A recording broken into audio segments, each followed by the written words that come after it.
De Drácula a Edward, de Frankenstein ao Fantasma da Ópera, ou até em filmes infantis como A Bela e a Fera, as mulheres têm sonhado com a possibilidade de se apaixonar por monstros desde que o mundo é mundo. Mas por que isso acontece? A verdade é que mulheres não se apaixonam por criaturas só porque elas são criaturas. Essa narrativa mexe com o nosso coração porque ela resolve de uma forma simbólica três tensões psicológicas que homens reais raramente conseguem resolver. Talvez consigam resolver uma ou outra, mas as três ao mesmo tempo? Muito difícil. Então ajeita sua postura e vem comigo, porque hoje nós vamos discutir o porquê nós somos assim, do jeitinho que somos. E tudo começa com a fantasia do homem feroz, selvagem, não domesticado, incontrolável pelo mundo, mas que por você se controla, se humaniza, vira praticamente um lorde. Homens reais já chegam socializados, às vezes até demais, já vêm ensinados, muitas vezes traumatizados, não possuem paciência para uma ou outra interação que para você é interessante. Já o monstro não, ele é força bruta, poder bruto, caos bruto. E aí o seu feminino entra nessa história não para domesticar ele, mas para revelar nele algo que ninguém acessa. Do tipo, ele é mal para todos, mas não para mim. Comigo ele é doce. Essa é a fantasia de exclusividade emocional que a mulher ama. Só que essa história de ele é perigoso pro mundo, mas ele é carinhoso comigo, não existe em relacionamentos comuns. Essa história é pura ficção e é por isso que ela funciona, porque ela não é real. E para as mulheres ver esse masculino não domesticado que os monstros carregam, é como ver uma metáfora do homem que ainda não foi amansado pela vida. Em um mundo em que você encontra tantos homens emocionalmente achatados, que estão cansados, que não têm mais o brilho no olho, que não conseguem ser audaciosos, que têm muito medo, que não têm curiosidade, aonde a vida deles é como um algoritmo de sobrevivência. Trabalha, come, dorme, repete. E o triste é que isso não pode nem ser considerado um julgamento, e sim um retrato de como muitos homens estão. Já no romance do monstro, esse homem é selvagem, é indomado, ele não está reduzido, apático, desconectado do mundo real. E aí que você entra como essa energia capaz de direcionar todo o poder dele para algo edificante. A fantasia feminina nunca foi sobre transformar o monstro num Golden Retriever ou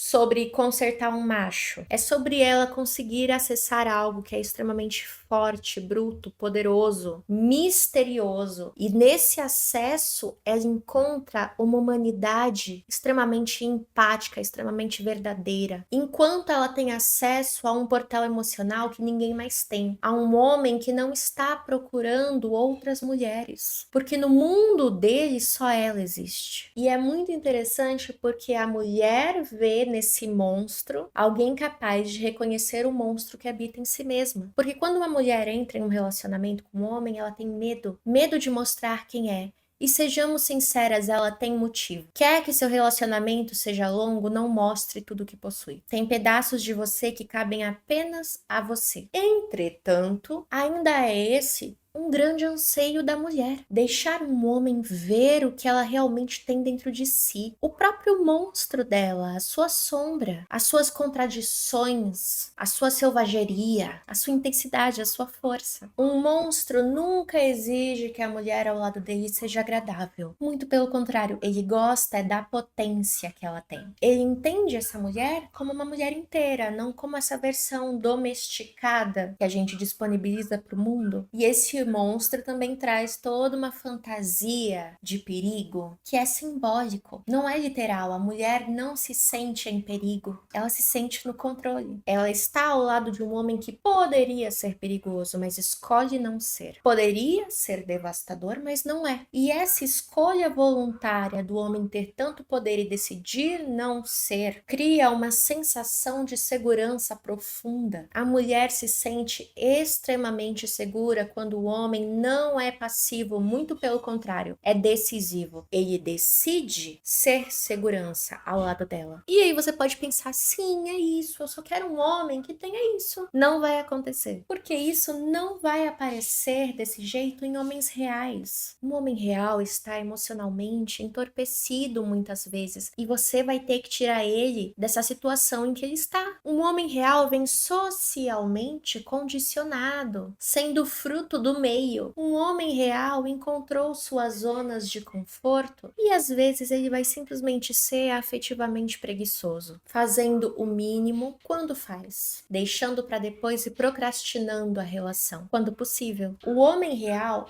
é intenso, é capaz de ser, mas ele está desconectado da própria intensidade. Ou às vezes ele tem muita intensidade e ele guarda porque ele tem medo, porque a vida inteira ele ouviu que ele era demais. Às vezes o homem tem um monstro dentro de si e ele guarda e não deixa o monstro sair. E aí, nessa domesticação e com a soma de todas essas coisas, ele acaba parecendo às vezes até morno. Mas a verdade é que uma parte do homem também quer ser o monstro. Ele também quer sentir o mundo com intensidade. Só que ele sabe que talvez, diferente do monstro, se ele seguir pelo caminho da intensidade, ele não tenha o autocontrole que o monstro tem. E ele queime até virar cinzas. Enquanto o monstro da literatura, que sente o mundo com toda a sua intensidade, encontra em você o único motivo para lapidar essa intensidade e formar uma conexão. No fundo, essa fantasia é sobre poder, não o poder masculino, o seu poder. O poder de encontrar algo grandioso e não transformar esse algo grandioso, mas revelar todo o seu potencial. O poder de não diminuir e sim direcionar, de pegar algo belo com as suas mãos e transformar em algo ainda mais belo. O poder de não precisar amansar algo que é selvagem, mas inspirar esse alguém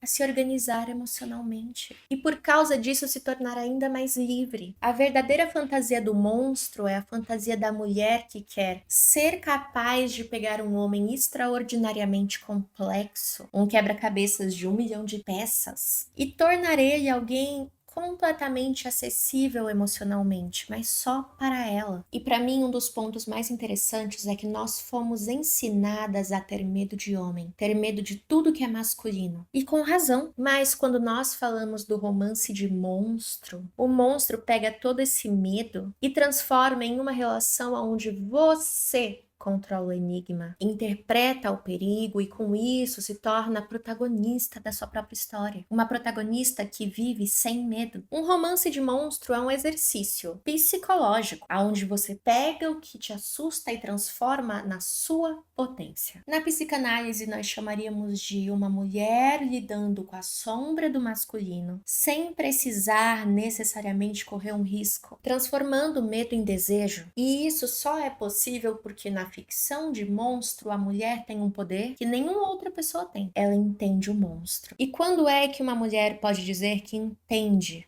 um homem real?